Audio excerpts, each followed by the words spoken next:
What's up mga Kawal TV? Another day, another spearfishing day na punta, no? Grabe, pagkainita sa panahon, alas 3. Puntop sa hapon, no? Alas 3 ang atong oras karon.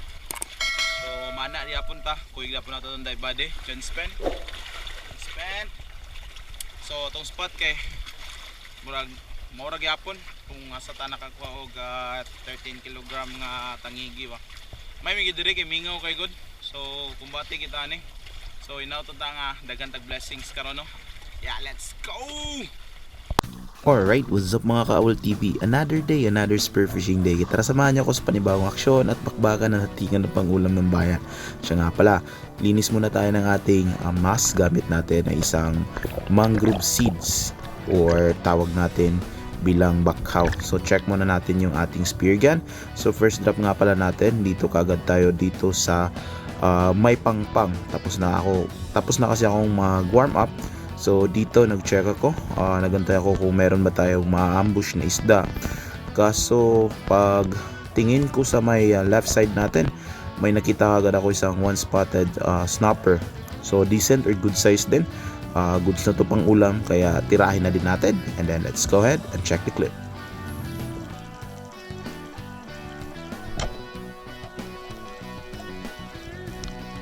At yun sa pool, sobrang goods na yung pangulam natin. Siya nga pala, safety tips bago tayo mag-dive dito sa mga malalalim na part, ugaliin na mag-practice diving muna sa shallow water para mag-trigger yung diving reflex natin.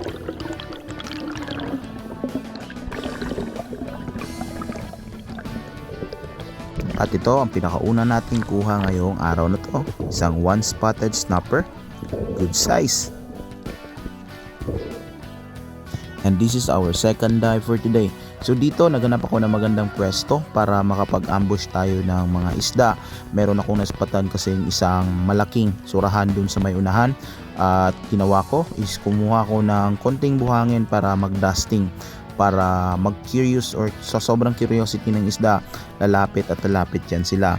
Kaso nga lang sa part na to is medyo mentis tayo. Wala tayo sa pulso. Kaya check natin yung clip. Then let's go.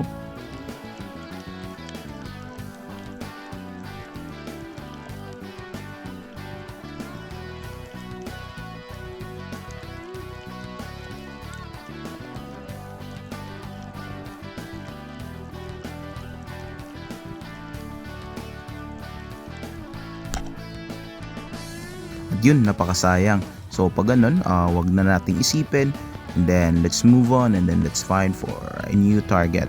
So dito na-drop up kagad tayo sa ating pang third dive. Sorry nga pala, sobrang daming manok ngayon sa ating background kasi umaga tayo nag voice over. So dito naghanap kaagad tayo ng magandang spot dito sa wall side pa rin. Nag fish call ako dito at medyo napatingin ako sa left and right, taas at saka sa harap natin. Dito parang wala talaga tayong nakitang isda, and then gladly may dumaan na isang lapis or isang trevally, kaya check natin yung clip and makukuha natin to. Let's go.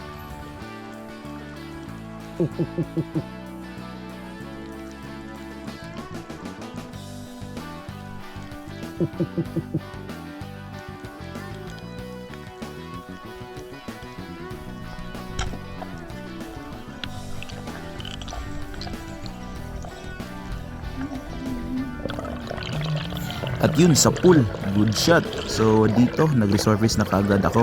Buti na lang may dive body tayo sa itaas at nag-abang na kaagad siya kasi nakita niya rin na may tinira ako sa baba at sinaniyasan ko siya na yung tira natin is medyo malayo. So basically either lumagpas yung shaft natin or hindi or walang masyadong holding up shot yung tira natin. Kaya yun, yung dive body natin nag-unload na kagad ng isang rubber para makapag double shot siya sa lapis or ating trevally.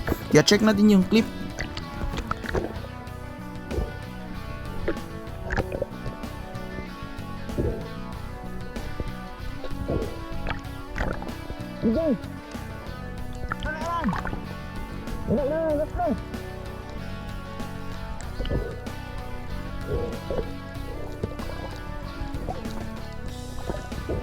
Ito yung overview ni John Spen, which is nag second shots siya sa ating trevally na natamaan, at yun sa pool.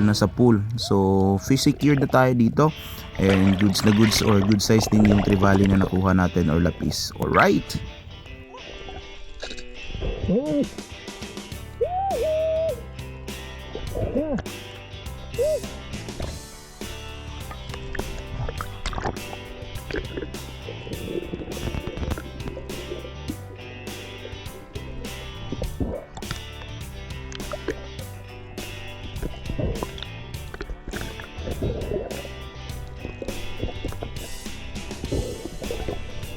At yun, kinaugalian na talaga natin na mag-bleeding ng isda, lalo na pag pelagic yung huli natin, kasi madali siyang napapangit or madaling pumangit yung meat or karne ng isda pag hindi natin pinableeding.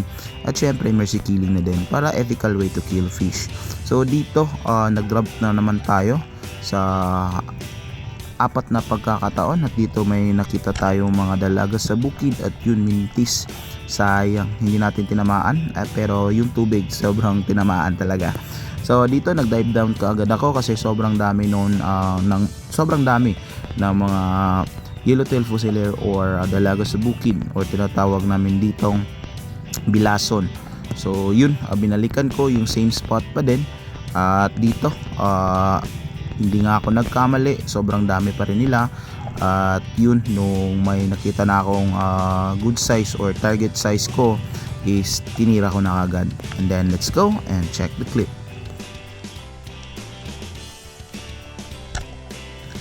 At yun, tinamaan yung yellowtail fusilier or bilason. Ang problema nga lang is yung shaft natin is ipinasok sa may buta. So ito yung pinaka-hate ko sa pamamana, yung nagre-retrieve tayo ng isda pero no choice tayo. At safety tips nga pala, bago tayo mag-retrieve, ugaliin na magpahinga at least 4 to 5 minutes bago tayo mag-dive down. Kasi yung pagre-retrieve, grabe yung galaw natin dyan sa ilalim ng tubig. Laging tandaan na kung sobra yung paggalaw-galaw mo sa ilalim ng tubig is yun din yung kabilis na nakukonsume natin yung hangin natin, or nauubusan tayo ng hangin sa ilalim. So safety, laging magpahinga 45 minutes. At yun, sayang yung ating retrieval kasi yung isda is nakatakas. So yun na nga, pero okay lang, at least we're safety. And then let's go.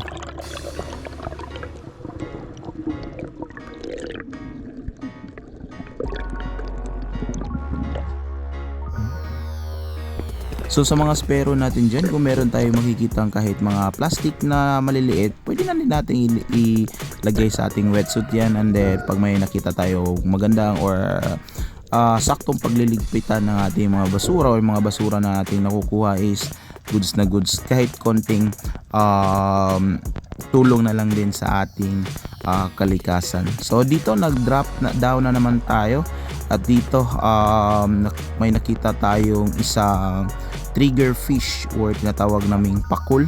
So medyo malalim-lalim to ng konti, at isa pa, itong pakul na to ay medyo matalino pero nautakan ko to, kaya check natin yung clip.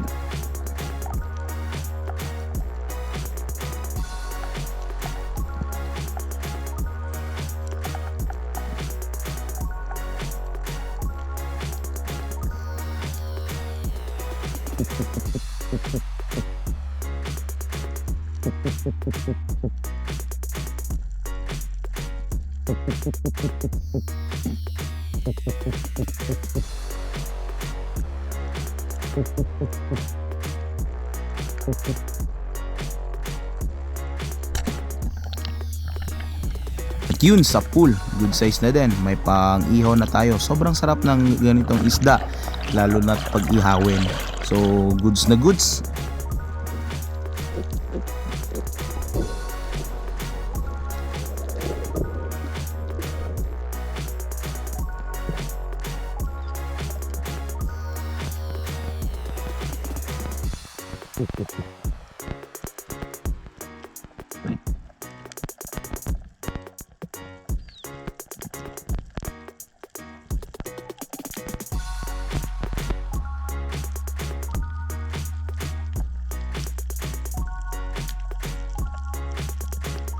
Dito meron tayong nakitang isang malaking red snapper.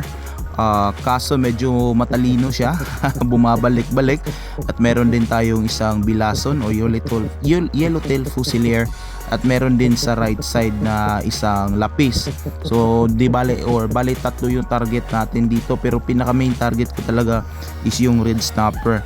Kaso medyo mautak siya at medyo kinakapos na tayo ng hangin, so no choice kundi change target tayo. At itong bilason na lang yung tinira natin, pamasahe na din pabalik or papunta itaas, at yung tinamaan. Good shot, so good size na din, at then may dagdag pang ulam na din tayo.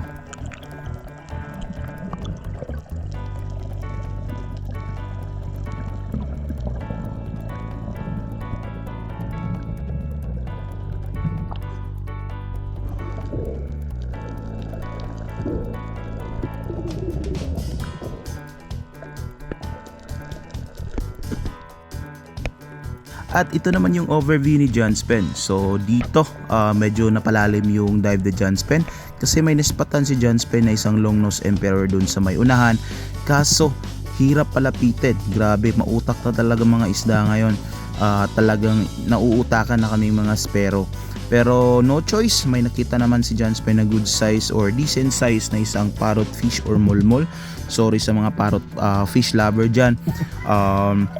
Sa totoo lang, hindi po talaga tayo pinagbabawalan dito sa amin na kumuha ng ganitong isda, and at the same time nagfa-follow tayo ng sustainable fishery or sustainable fishing, which we only catch what we eat and what we like. So ganito lang po yung tirada namin sa pamamana.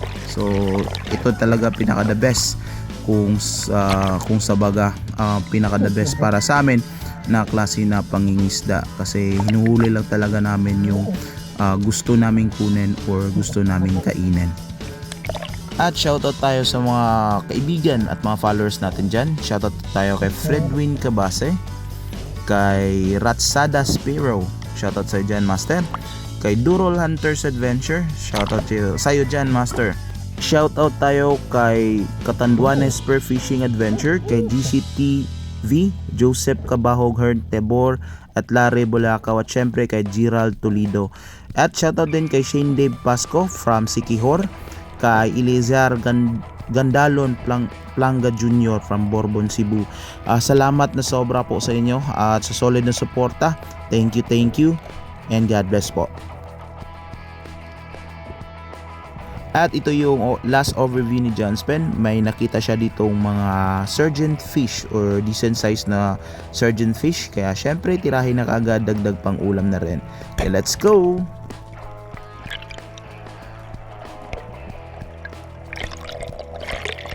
At dito magtatapos ang ating spearfishing activity for today. Sana nag-enjoy kayo at meron kayong natutunan kahit konti sa ating spearfishing video.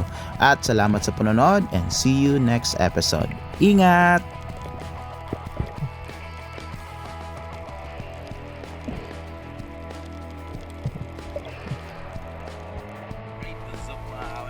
Balik na tanong, undang na ta.